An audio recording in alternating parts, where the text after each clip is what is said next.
rêve faux. Tu ne peux plus hurler. À présent, tu sais qu'il est vrai. C'est le Slenderman. Tu as perdu quand tu m'as vu, puis je t'ai eu. Tu veux vraiment aller là-bas? Tu te souviens ce que grand-mère disait? Cette forêt est hantée par une créature qui dévore les enfants. N'allez jamais dedans seul. Oui, je me souviens, et on l'a toujours écouté quand on était gosse. Mais cette fois on est des adultes, et on doit y aller. Mais tu es sûr que Justine est là-bas? Je veux dire, elle peut être n'importe où. Je suis sûr qu'elle s'y trouve. Elle m'a dit qu'elle a eu un appel bizarre d'un enfant. Tu sais qu'elle reçoit des centaines d'appels bizarres d'enfants, c'est son travail. Oui, mais cette fois c'est différent. Ce petit garçon disait qu'il était tout le temps suivi par un homme qui semblait vivre dans cette forêt. Écoute, je sais que cette forêt te fait peur. Si tu veux, je peux y aller seul. Non, je viens. Je suis juste en train de repenser à quand on était gosse. Tu te rappelles, hein? Chris qui a disparu là-bas. Ouais, je me souviens. On l'a jamais retrouvé. Et c'est pour cette raison qu'on doit y aller. Pour Justine, et pour ce garçon, qui est peut-être en danger là-bas. Je te force pas, Nicolas, c'est comme tu veux. Ok, on y va. Laisse-moi juste préparer mon sac et appeler mon patron pour lui dire que je ne veux pas bosser pendant quelques jours. Super, merci beaucoup. T'as fait le bon choix. On se retrouve dans 1 heure. C'est ça, à tout de suite. Et c'est comme ça que mon histoire a commencé. Cet appel a changé ma vie à jamais. J'étais loin de cette forêt, mais elle m'appelait encore une fois. Bien entendu que j'avais peur. Un de mes meilleurs amis d'enfance avait disparu là-bas. Avant sa disparition, il nous disait voir un homme grand, en costume, sans visage, et avec des sortes de tentacules bizarres. Mais tout le monde le prenait pour un fou, au point qu'il s'isolait souvent. Et quand on le voyait à la récréation, il parlait souvent seul. Et parfois, se mettait à hurler en se bouchant les oreilles avec ses mains. Puis un jour, il a disparu. Je me souviens que la police nous avait interrogés, et personne ne savait quoi que ce soit. Mais un truc revenait souvent. C'est Slender. Tout ça parce que dans notre village, il y a une légende qui raconte qu'une créature appelée Slenderman habite dans la forêt, et qu'il dévorait les enfants qui n'étaient pas sages. La police a fouillé avec l'aide des habitants du village toute la forêt, et ils ont retrouvé les chaussures de Chris tachées de sang. Je me souviens des hurlements de la maman de Chris. Elle est tombée à genoux en pleurant, et son papa qui l'a serré dans ses bras, impuissant. Je donnerai tout ce que j'ai pour effacer cette vision de mon esprit. Bien entendu, ce n'est pas possible. Alors que je préparais mon sac, j'avais ces visions de quand on était enfant. Et j'ai remarqué que je pleurais sans même me rendre compte. Jamais je n'aurais un jour pensé y retourner. Dans mon sac, j'ai mis des sandwichs, de l'eau, des lampes torches, des cordes, et après réflexion, j'y ai mis un couteau. J'étais en train de me demander si j'avais bien tout ce dont j'avais besoin quand la télévision s'est allumée seule sur un écran de neige. J'ai regardé l'écran, me demandant comment celui-ci avait pu s'allumer. Et j'ai voulu aller l'éteindre. Quand j'ai entendu une voix bizarre venant de cet écran, une voix presque sifflante. Je t'avais prévenu, Nicolas, que si jamais tu revenais ici, je te tuerais. Quand j'ai entendu ça, bien entendu, j'ai eu peur. Mais je me suis dit que toute cette affaire devait me rendre un peu à cran. J'ai donc éteint la télé et j'ai été me servir un verre avant de partir. Quand je suis arrivé chez Jérémy, il était assez tard et il m'attendait dehors. Il est tout de suite venu m'accueillir. Merci beaucoup d'avoir accepté de venir. Tu sais pas comment ça m'aide. C'est normal, je suis sûr que t'aurais fait la même chose. Bon, c'est quoi le plan? Entrons, je vais t'expliquer ça devant un verre. On est donc rentré chez lui, et son sac était déjà prêt, à côté de l'entrée. Sur la table de salon se trouvaient des tas de photos et documents, ainsi que des plans. Alors que j'étais en train de lire un des documents intitulé « Slenderman, une légende », Jérémy m'a tendu un verre. Je lui ai demandé depuis quand Justine avait disparu. 4 jours. Je sais que ce temps est court pour lancer des recherches. D'ailleurs, les flics m'ont envoyé chier. Peut-être qu'elle travaille beaucoup, tu es sûr que... Je sais que parfois elle part pendant quelques jours, mais elle me tient tout le temps au courant. Et j'ai reçu un appel étrange qui m'a fait peur. J'ai pu enregistrer un bout. Tiens, écoute.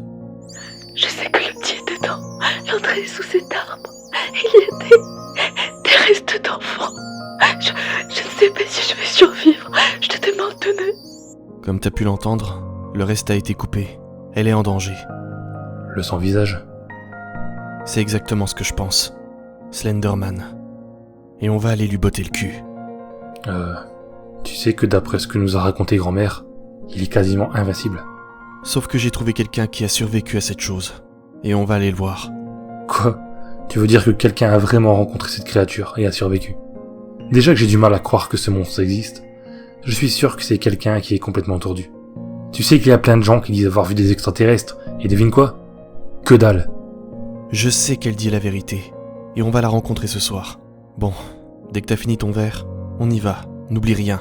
On ne fera pas marche arrière. On est partis à deux dans sa voiture. On avait chargé sa banquette arrière avec nos sacs, car son coffre avait apparemment un problème, et ne pouvait plus s'ouvrir. En même temps, vu la vieillerie, ça ne m'étonnait pas. Mon frère avait tendance à garder ses affaires une éternité. La route jusqu'à cette ville où se trouvait la femme mystère qui avait survécu a été assez longue. Plus d'1 heure. On en a profité pour parler de tout et de rien, de notre travail, notre vie sentimentale. De la façon dont Jérémy parlait de Justine, ça se voyait qu'il en était fou amoureux. Il n'était pas marié, et il ne le voulait pas. Nous sommes arrivés un peu plus tard devant la maison de la dame qu'on devait rencontrer. La maison était grande et belle. Je ne l'imaginais pas du tout comme ça. Un homme vieux nous attendait devant l'entrée. Il nous a demandé de nous garer et de venir le suivre, ce qu'on a fait. Le vieil homme était très élégant, et il s'est présenté comme Karl, le majordome de Mademoiselle Nelly. La maison était en réalité un véritable manoir. Le jardin menant à l'entrée était grand et magnifique, avec plusieurs plantes rares, des chemins en cailloux blancs, des bancs avec de très beaux lampadaires. Bref, c'était un endroit vraiment magnifique. Quand nous sommes entrés dans le grand hall, Karl nous a tendu des bandeaux et nous a dit de les mettre autour de nos yeux, afin de nous cacher la vue, car Mademoiselle Nelly ne voulait pas que quiconque sache où elle se trouve. Elle avait apparemment peur de quelque chose. Je n'étais pas très à l'aise, mais je me suis dit que Jérémy savait ce qu'il faisait. J'ai donc mis le bandeau, et on a dû se tenir la main. Et on a marché pendant une dizaine de minutes. Nous avons été jusqu'à un ascenseur, puis nous avons recommencé à marcher pendant quelques minutes avant d'arriver enfin à destination, puisque Karl nous avait dit de retirer les bandeaux. Cette pièce contrastait énormément avec le reste qu'on avait pu voir. Cette pièce était très petite et très sombre. Seule une lampe de chevet éclairait la pièce, sans décoration. Une pièce avec un lit, une table de chevet et un tableau face au lit. J'ai regardé le lit et il y avait une femme qui semblait malade. En tout cas, elle cachait son visage avec un voile. Elle avait un téléphone portable dans ses mains, ce qui paraissait bizarre dans cette pièce. Le tableau représentait un petit garçon avec le visage qui semblait se tordre de douleur, et des sortes de tentacules qui lui sortaient du dos. Ce tableau était vraiment horrible. Je pense que personne ne l'aurait voulu chez lui. Jérémy s'est approché de la femme et a commencé à se présenter. Mademoiselle Nelly, nous sommes Jérémy et Nicolas. Je vous ai contacté il y a 2 jours pour qu'on parle de... Enfin, vous savez. Oui. Vous pouvez prononcer ce nom. Nous ne sommes pas dans Harry Potter, vous savez. Vous êtes venu me parler de Eddie, mon frère. Cette dernière phrase m'a un peu mis en colère. Nous étions vraiment venus chez cette dame pour parler de son frère. Mais c'était ridicule. Je me suis approché de l'oreille de Jérémy. « À quoi tu joues là? Qu'est-ce qu'on fout ici, putain ?» On est ici pour parler de son frère. Tu verras. Il y a un problème? Non, du tout, mademoiselle Nelly. Mon frère m'expliquait comment il trouvait ce tableau assez étrange. Pouvez-vous nous en dire plus?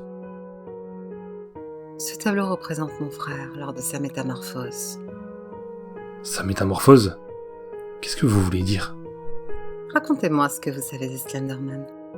Allez-y, n'ayez pas honte. C'est un grand type, sans visage, avec des tentacules qui chassent les enfants pour les manger. Oui, c'est ce que dit la légende de notre village, que le Slenderman vient pour manger les enfants qui ne sont pas sages. Et vous avez raison sur certains points. Le Slenderman est une créature diabolique. Mais il ne chasse pas les enfants pour les dévorer. Il les chasse pour se reproduire. Écoutez cette légende, vous allez comprendre. Bien avant notre naissance, ce village existait déjà. Il n'y avait pas encore de voiture, ni téléphone, ni rien. C'était le 19e siècle. Les gens se promenaient avec des chevaux. Enfin, vous savez si vous avez regardé La Petite Maison dans la Prairie. C'est dans cette période que la légende du sans-visage a pris une grande ampleur. Il y avait une jeune femme qui était bizarre aux yeux des habitants du village. Elle vivait seule et ne sortait que la nuit, rarement le jour. Les fermiers ont remarqué que souvent leurs animaux étaient tués bizarrement. C'est-à-dire que ce n'était pas la faute des loups. Non, c'était l'œuvre de quelqu'un. Une nuit, ils ont découvert en flagrant délit que c'était cette femme bizarre qui s'amusait à les poignarder et à boire leur sang. Elle disait que c'était ce que le Tout-Puissant voulait. Bien entendu, les habitants ont été très énervés et la traitèrent de sorcière, et ils sont partis brûler sa maison. Sauf qu'elle a survécu. Elle est sortie en feu de chez elle. Tout sur elle était en feu. Mais elle marchait comme si elle ne ressentait aucune douleur. Puis elle s'est mise à genoux et a commencé à hurler des choses en levant ses bras enflammés au ciel. Celui-ci s'est assombri et quelque chose est sorti de la maison en flammes. Une grande forme humanoïde, mais avec des tentacules lui sortant du dos. Ils étaient également en feu, mais ça ne semblait pas l'affaiblir. Ces tentacules ont fendu l'air et ont tué des dizaines d'habitants sous les rires de la sorcière. Le reste des habitants se sont sauvés et se sont réfugiés chez eux. Certains ont chassé la chose, lui ont tiré dessus avec leurs armes, et ils ont réussi à la chasser hors du village, jusque dans la forêt. Ils ont ensuite exécuté la femme. Ils ont par la suite mis en place un couvre-feu. Chaque nuit, les cloches de l'église sonnaient pour dire aux gens de rentrer se réfugier chez eux. Puis au fil des jours, des mois et des années, ils ne virent plus la chose. Seules les disparitions avaient lieu. Et toujours des enfants. Bien entendu, les habitants ont mis ça sur le compte de Slenderman. Ils se servaient de ça pour effrayer les enfants difficiles, en leur disant que le Slenderman allait les dévorer, un peu à la manière du croque-mitaine. Et ce n'est pas le cas. Non, le Slenderman a besoin d'enfants pour pouvoir vivre éternellement. La créature que vous chassez actuellement est la même que celle de la légende que je viens de vous raconter. Sauf qu'elle n'a pas le même corps. Et comment est-ce qu'il s'y prend? Il a besoin seulement de garçons, mais il ne sait pas différencier un garçon d'une fille. Si par malheur il enlève une fille, celle-ci se fera torturer pendant de longues heures, puis jetée comme un vulgaire déchet. Mais si c'est un garçon, alors il le fécondera. Pardon, il va féconder un petit garçon. Ce n'est pas de la même manière que nous. Quand il féconde en réalité, il attrape le visage de l'enfant et lui ouvre la bouche avec ses tentacules. Puis son visage, normalement vide, s'ouvre et laisse découvrir une bouche géante, armée de dents aiguisées. Ensuite, il crache une sorte de gros œuf gluant directement dans la bouche du petit qui avale de force. C'est dans cet œuf que l'âme de Slenderman vit. Une fois l'œuf placé dans le petit, le Slenderman va le protéger et être toujours avec lui. Le petit va regagner sa famille. Il va devenir un peu bizarre. Comme s'il était fou. Il va commencer à parler tout seul, agir bizarrement, jusqu'au jour où il sentira qu'il faut qu'il aille là où le Slenderman l'appelle. Puis quand le Slenderman actuel s'éteindra, l'œuf va éclore et prendre directement possession du petit. Et il va souffrir. Il va se métamorphoser en grande vitesse, grandir en quelques minutes. Les tentacules vont pousser dans son dos, son visage va s'effacer. Bref, il deviendra Slenderman et il sera reparti pour une longue vie, jusqu'à ce qu'il sente qu'il a besoin d'un nouveau corps. Comment savez-vous tout ça? Parce que j'ai survécu à Slenderman. En disant ces mots, elle a retiré son voile, faisant apparaître un visage défiguré. Ses yeux avaient comme fondu, ses lèvres avaient disparu, et il y avait des traces de brûlure partout sur son visage. Il n'y avait plus de cheveux. J'ai dû faire un effort pour ne pas paraître surpris. C'est Slenderman qui vous a fait ça? Oui, il m'avait kidnappée et a essayé de me féconder. Mais mon petit frère est arrivé et a voulu m'aider. La chose m'a alors lâchée, mais il avait eu le temps de me cracher une espèce de liquide bizarre qui m'a brûlée. Il s'est ensuite attaqué à mon frère et a réussi à lui mettre son œuf. J'ai réussi à fuir. Et qu'est-ce que votre entourage a dit? Ils ne m'ont pas cru et ont dit que j'avais dû être choquée par l'agression. Donc ce monstre qui a enlevé cet enfant est votre frère. C'était mon frère, mais il est mort lors de l'éclosion de l'œuf. Maintenant, il ne s'agit que d'une créature. Et comment on l'invoque? Vous ne pouvez pas l'invoquer, mais il viendra à vous si vous le cherchez. Et vous aurez plus de chance avec une offrande. Une offrande? Quelle sorte? Un petit garçon. C'est ridicule. Bon, Jérémy, je pense qu'on en a assez entendu. Mademoiselle Nelly, je vous remercie pour votre accueil et vos précieuses informations.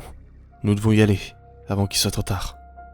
Pour toute réponse, elle a remis son voile, nous a souhaité bonne chance et Karl est revenu avec ses bandeaux. Sur la route pour aller au village, on discutait de ce qu'avait dit la femme, et j'avais encore plus peur de retourner là-bas. J'avais des souvenirs qui revenaient, des souvenirs que j'avais complètement oubliés. Comme cette nuit où je devais avoir une dizaine d'années. J'étais dans ma chambre, et à la fenêtre, j'ai vu une ombre. J'ai d'abord pensé à des branches d'arbres, sauf que non. Ça ressemblait bien plus à une araignée géante.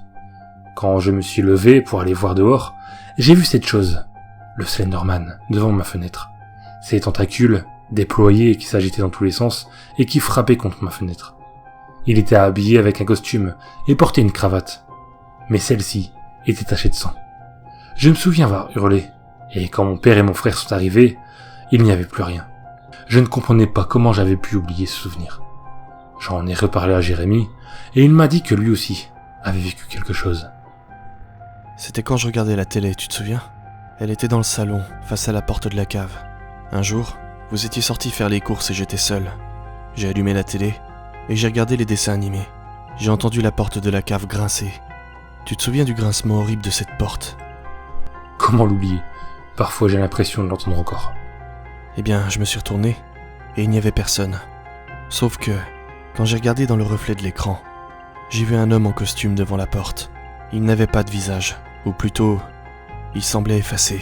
Il s'est ensuite mis à convulser bizarrement et à se tordre, comme s'il avait mal partout, quand plusieurs tentacules sont sortis de son dos et se déployaient comme une véritable araignée. Quand j'ai vu ça, j'ai couru dehors, et vous êtes arrivé, et je ne l'ai plus revu ensuite. Et tu ne t'en souvenais pas avant aujourd'hui? Non. On est resté quelques minutes silencieux, quand le téléphone de Jérémy s'est mis à sonner. C'était le numéro de Justine, mais personne au bout du fil. Il n'y avait qu'un bruit parasite. Et Jérémy a accéléré. Nous étions arrivés au village une demi-heure après.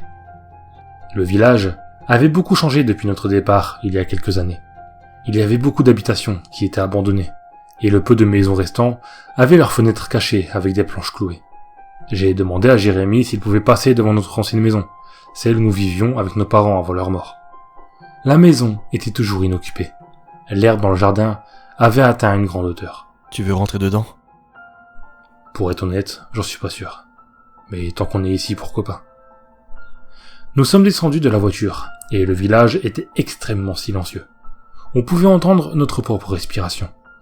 Nous avons ouvert la barrière qui a grincé, comme dans le passé, et nous sommes entrés. Les fantômes du passé venaient monter. Je nous revoyais, mon frère et moi, nous amuser dans ce jardin. Je nous revoyais avec nos parents. C'était une vie heureuse. L'intérieur de la maison avait été vidé. Il ne restait que des vieux livres et diverses choses pas intéressantes.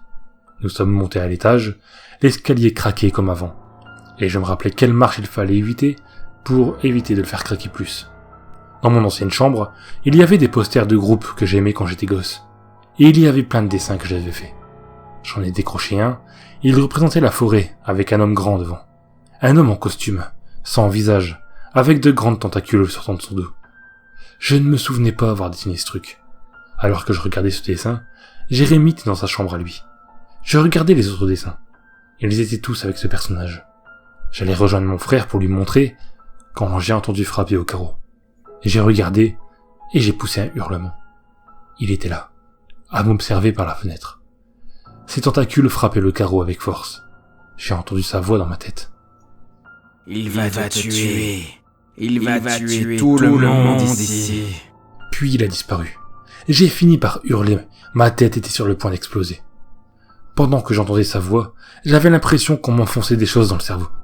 Jérémy est venu en courant voir ce que j'avais. Il m'a retrouvé à genoux, par terre, et il m'a demandé ce que j'avais.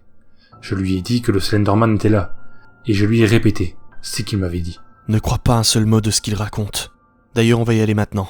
Perdons pas un instant. Alors qu'on allait sortir de la maison, il y avait un homme qui nous attendait devant l'entrée. Bien le bonsoir messieurs, je peux vous demander ce que vous faites ici? Vous savez que le soir c'est dangereux de sortir dans ce village? Qui êtes-vous? Qui je suis moi? Je suis Nolan Roux. Je m'occupe de la sécurité du village depuis que les flics se sont barrés. Et ouais, faut bien quelqu'un pour le faire. Mais vous répondez à ma question? Vous êtes venu faire quoi? De l'exploration? Vous voulez être sur internet, YouTube, c'est ça? Ah oui, je sais, je le sens, vous êtes des youtubeurs. Vous me dégoûtez, vous servez à rien, bande de sacs à foutre. Vous filmez dans votre chambre Bon, est-ce que tu vois ces caméras, espèce de dégénéré? On n'est pas youtubeurs. Nous sommes ici pour trouver une femme et un enfant. Laissez tomber, ils sont probablement morts. Qu'est-ce qui vous fait croire ça? Bon allez, ok. Suivez-moi, je vais vous dire pourquoi je dis ça. Jérémy et moi avons échangé un regard. Puis on a décidé de suivre ce Nolan. Il nous a conduits dans une petite maison. Toutes les fenêtres étaient elles aussi cachées par des planches. Il nous a fait rentrer. L'intérieur était assez triste. Il n'y avait que 2 pièces. La principale où se trouvait une gazinière, une petite table, un canapé face à une télévision. Juste à côté, il y avait un frigo et une petite armoire à côté d'un lit d'une personne. Dans l'autre pièce devait se trouver la salle de bain. Il nous a invités à nous asseoir sur le canapé. Dès que nous nous sommes assis, il nous a tendu une bière. Un gros chien, style mastiff, est entré. Voici Sophie, c'est une femelle, alors n'ayez pas peur. Elle est certes impressionnante, mais elle est super gentille. C'est gentil de nous inviter, mais on n'a pas vraiment de temps. On doit vraiment retrouver ces personnes. Le gosse est dans la forêt? Oui. Alors c'est foutu, il a déjà attrapé le sans-visage. Slenderman? Appelez-le comme vous voulez. Slenderman, sans visage, tueur de la forêt, mon oncle Guy Georges. Si ça vous fait plaisir, on parle de la même créature, un type grand, avec un costume, centré sur le visage, pas d'yeux, pas de bouche, que dalle à part d'énormes tentacules dans son dos. C'est à cause de lui que le village est dans cet état. Tout le monde a peur et tout le monde s'est barré dès qu'il a pu. On était ici, enfant.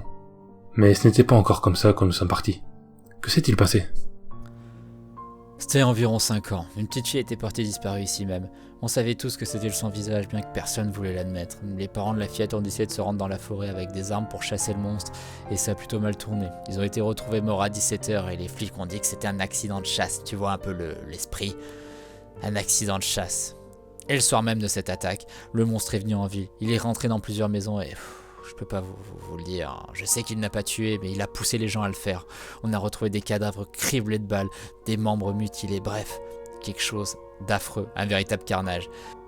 Et après ça, tous les gens sont partis. Enfin, pas tous, il en reste, mais ils vivent cachés chez eux. Ils ne s'approchent plus de la forêt. Et ils ont peur d'une nouvelle horreur. Nous, on va y aller. Vous avez des conseils à nous donner? Ouais, genre, il est vulnérable à quoi, etc. Mon seul conseil, franchement, partez loin d'ici. Mais vous avez l'air motivé, alors si vous voulez y aller, faites attention à vous. Si vous entendez des cloches, il sera tout près de vous, donc courez. Allez, finissez votre Corona et barrez-vous, j'ai du boulot. On a fini notre bière et nous sommes partis de la maison. Ce que nous avait dit cet homme était complètement fou. Pourquoi le gouvernement ne faisait pas un truc comme envoyer l'armée avec leurs armes, et cette chose n'aurait pas tenu longtemps. On a roulé jusqu'à l'entrée de la forêt. Pendant le trajet, Jérémy a essayé de joindre Justine, mais sans succès. Rien, à part des bruits parasites. L'entrée de la forêt était complètement sinistre, surtout de nuit. On voyait la forme des arbres, éclairés par les phares de la voiture, mais rien de plus. Et quelque chose m'était mal à l'aise, comme si on nous empêchait d'entrer. On est sorti de la voiture, et de la buée a commencé à sortir de nos bouches quand on respirait. Pourtant, il ne faisait pas froid. On a sorti nos sacs de la voiture, et nos lampes de poche. Bon, on y va? Prêt? Attends, j'ai quelque chose dans le coffre, on en aura besoin. C'est quoi? Une arme, j'espère. Et je pensais que ton coffre ne s'ouvrait plus. T'inquiète, attends. Et il est parti ouvrir son coffre. Et à l'intérieur, il y avait une petite fille, ligotée et bâillonnée. Mais putain, qu'est-ce que tu fous? C'est qui? Depuis quand elle est là? T'es un malade? On a besoin d'un gosse pour amener Slenderman. Tu le sais bien. Allez, sors là. Mais va te faire foutre, espèce de dégénéré! Tu te rends compte de ce que t'as fait? Où tu l'as enlevé? Je ne l'ai pas enlevé, juste emprunté. Je suis prêt à tout pour Justine. Sors là pendant que je surveille. Non, j'appelle les flics. Cette histoire va beaucoup trop loin. Et quand j'ai dit ces mots, il a sorti une arme de son jean et l'a pointée sur ma tête. Dépêche-toi. Je n'hésiterai pas. Tu ne vas pas tirer sur ton frère. Écoute, baisse ça, on peut discuter. Bah, tu sais, j'ai tué ses parents pour l'avoir. Un mort de plus ou de moins. J'espérais juste que tu te montrerais coopératif, Nico. Sors là, tout de suite. Je me suis approché de la petite et j'ai retiré ses liens. Étrangement, elle était toujours endormie. Je lui ai enlevé son bâillon et j'ai alors compris. Elle est morte. Putain, t'as tué une gamine. T'es qu'un cinglé. Fais chier. Elle devait être en vie, cette conne. Sinon ça ne marche pas. Merde. Elle était en vie. Elle a dû s'étouffer, putain, fais chier. On va faire quoi? Tu vas finir en tôle, mec. Allez, ressaisis-toi, appelle les flics. Non, porte-la. On va l'enterrer dans la forêt. Dépêche-toi. Attends, je vais t'aider. Alors que j'essayais de lui faire reprendre raison, il a attaché le corps de la petite fille sur mon dos, aidé de la corde autour de ma taille. Puis il a continué à me pointer son arme sur la tête et m'a fait signe d'avancer dans la forêt. Voilà comment on est parti dans cette forêt. Moi devant avec un cadavre d'enfant sur le dos, et lui me pointant de son arme à feu. Je n'imaginais pas ça du tout comme ça. La forêt était sombre et extrêmement silencieuse.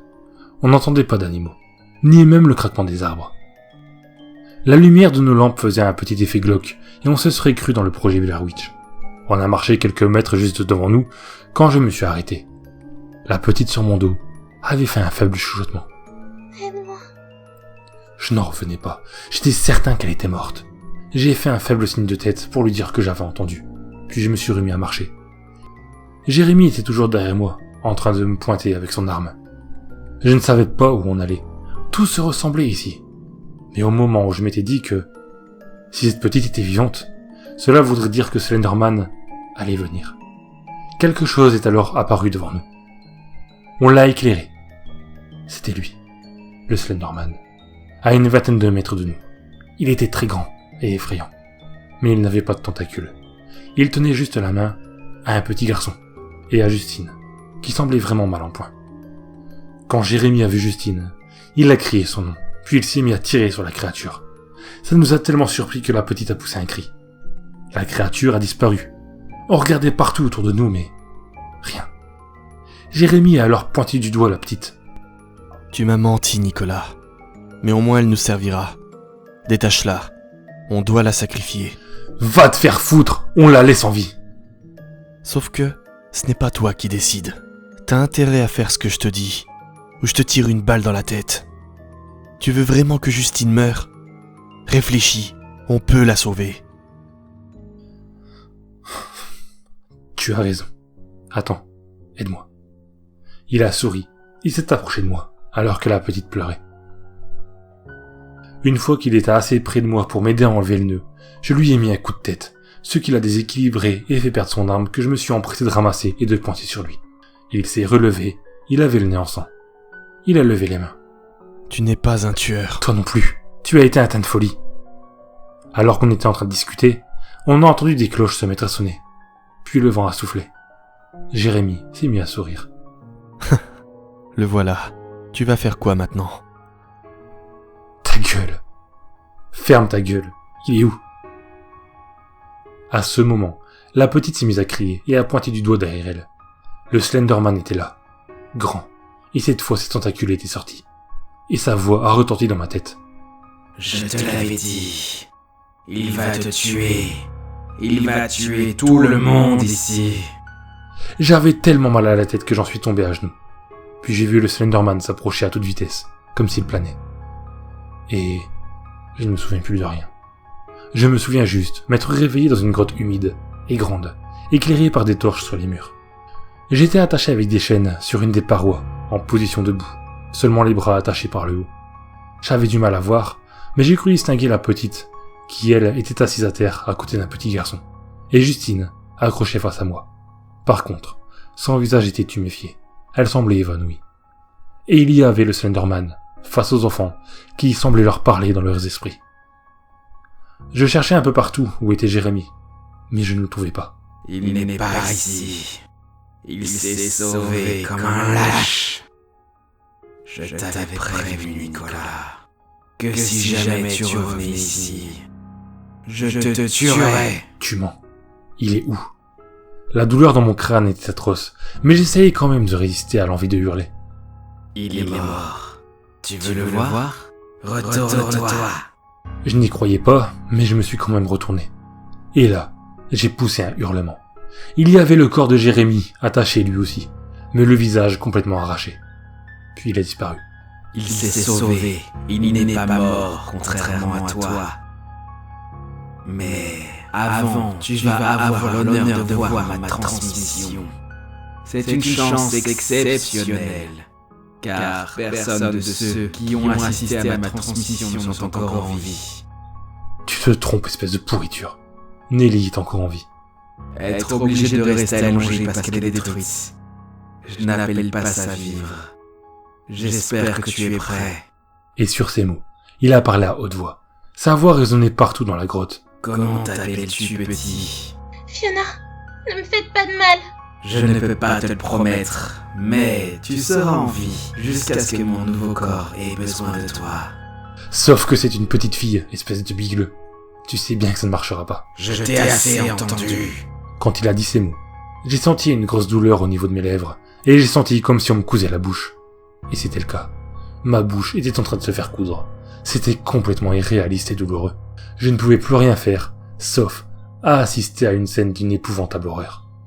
Slenderman a tendu une main, et le petit s'est levé, puis s'est approché de lui. Ensuite, le Slenderman a convulsé violemment, et ses tentacules sont sortis de son dos, ce qui le rendait encore plus grand et menaçant. Ces tentacules ont attrapé tendrement le petit, et l'ont soulevé. Puis les tentacules restantes ont ouvert de force la bouche du pauvre garçon. Celui-ci a poussé un cri. Puis le monstre a approché son visage du petit, et une sorte d'entaille est apparue sur le visage du Slenderman. Une entaille ensanglantée, qui s'ouvrait de plus en plus, faisant couler beaucoup de sang sur le visage du petit. Puis l'entaille s'est transformée en bouche, pleine de dents ultra aiguisées, et tout en sang. Il y avait beaucoup de sang et de liquide bizarre qui coulait. Puis il a semblé vomir. Un gros truc gluant, comme un très gros œuf, mais de couleur orangeâtre, en est sorti de la bouche du Slenderman et est tombé dans celle de l'enfant, qui était forcé d'avaler par les tentacules du monstre. Celui-ci avait du mal. Il avait les yeux en pleurs et semblait sur le point de s'évanouir, mais il a finalement réussi à avaler. Quand ça a été fait, le Slenderman a lâché le petit, puis il l'a posé délicatement sur un lit fait de paille, pas loin de lui. Au même moment, Jérémie est arrivé et a tiré sur le Slenderman. Celui-ci était assez surpris. Quant à ma bouche, il n'y avait plus rien. J'ai donc hurlé de me détacher. Jérémie a continué à tirer sur le monstre. Celui-ci lui a mis plusieurs coups avec ses tentacules, et Jérémie s'est écrasé sur le mur, à côté de Justine. Je n'avais pas remarqué, mais la petite n'était plus au milieu de la pièce. Je la cherchais du regard et je l'ai vue. Elle était derrière Slenderman, en train de prendre une torche enflammée. Une fois qu'elle l'a prise, elle a appelé le monstre. Celui-ci ne semblait pas voir qu'elle avait une torche dans ses mains. Monsieur Slenders, j'aimerais être une des vôtres. Faites comme vous avez fait au petit garçon. Tu te proposes? C'est la première fois que ça arrive. Très bien. Comme tu voudras. Et il a attrapé la petite avec ses tentacules. Puis comme tout à l'heure, sa bouche sanglante s'est ouverte en grand. Et à ce moment-là, Fiona a planté sa torche enflammée dans la bouche du monstre. Celui-ci l'a lâché. Il a poussé un énorme cri strident et s'est mis à convulser, ses tentacules s'agitant dans tous les sens. La petite en a profité pour prendre l'arme à feu de Jérémie, inconscient. Puis elle est venue vers moi. Je ne sais pas comment te libérer. Il a mangé les clés. Tire dans les menottes, tu peux le faire, vite! Mais si je te touche... Pas grave, dépêche-toi! Puis elle a tiré, dans ma main. La douleur était atroce. J'ai regardé, j'avais un trou dedans. Mais au moins, les menottes avaient été touchées et j'étais libre. Elle m'a tendu l'arme que j'ai pris. Le Slenderman était toujours en train de crier. Le feu devait être un de ses points faibles. J'ai été libérer Justine qui était complètement inconsciente. Elle était couverte de sang et de blessures. J'ai essayé de réveiller Jérémie. Celui-ci a ouvert les yeux. Je lui ai dit que le feu semblait le faire souffrir. Il a regardé le monstre, puis Justine. Slenderman s'est retourné vers nous. Jérémie m'a dit: Écoute, je sais pas ce qui m'a pris. Prends Justine et la petite et sauve-toi loin d'ici. Vite! Pas question que je t'abandonne, ni le petit. Sauf que le petit est condamné. Tu le sais bien. Il est trop tard pour lui. Et vous allez le regretter. Misérable humain. Jérémy s'est levé et a pris une des torches à côté de lui.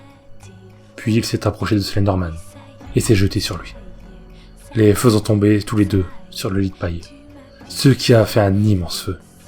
La fumée commençait à envahir la grotte. Le petit garçon s'est mis à hurler de douleur, ainsi que Slenderman et Jérémy.